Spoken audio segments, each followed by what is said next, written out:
we're going to take a look at in this video, lesson 7, text 5 through 8. We're going to take a look at the video. In this video, we're going to take a look at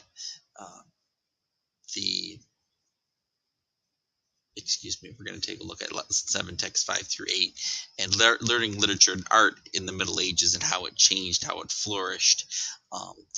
And so, first of all, looking at, so you probably need to have your guided reading out in another tab as you're looking at this, in another tab as you're looking at this. So, looking at factors during this time period, later on during the time period, you had the literature, learning, and arts in the Middle Ages, increasing prosperity, contact with other cultures.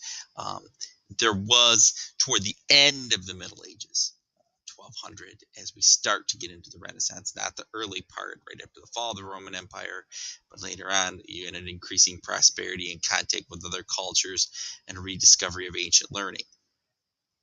So, teachings of the Greek philosophers caused a conflict with some medieval Christians, because, like, as you may remember, Greek philosophers like Aristotle wanted to use reason, and that we talked about, the idea of humanism, and the idea that people's thoughts had value, and getting to the truth by using reason. But medieval Christians believed that, as we've talked about, that the church was actually the final authority, and so this was in conflict. How did they resolve? How was this conflict resolved? Well, there's a term that you need to understand: scholasticism. That the Christians use this term to resolve beliefs, and basically what it's kind of summarized in Thomas Aquinas' book Summa Theologica. Basically, scholasticism is that faith and reason could exist in harmony. Natural laws supersede government laws, including the rights to challenge unjust rulers. So basically, faith and reason,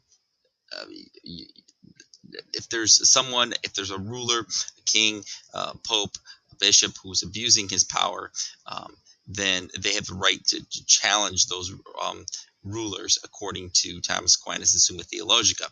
This was like a forerunner to what we'll talk about with the Enlightenment thinkers, and that people have more rights to live under just rulers, as opposed to being oppressed, as sometimes they were during the feudal age.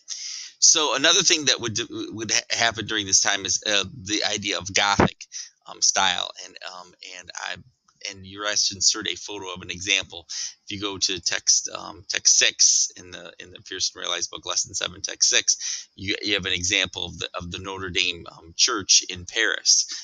You see the thinner, higher walls, as opposed to the fortress-like architecture that was permeated in the early Middle Ages, allowing more light in, higher, thinner walls, higher, thinner ceilings, that allowed more natural light in. This is what emerged during this time period: flying buttresses and exterior stone support with the higher, thinner walls, and massive windows to bring light into cathedrals and churches. So this is kind of, you could look at this as kind of the start of the church, of the spreading of knowledge that would really take hold in the Renaissance.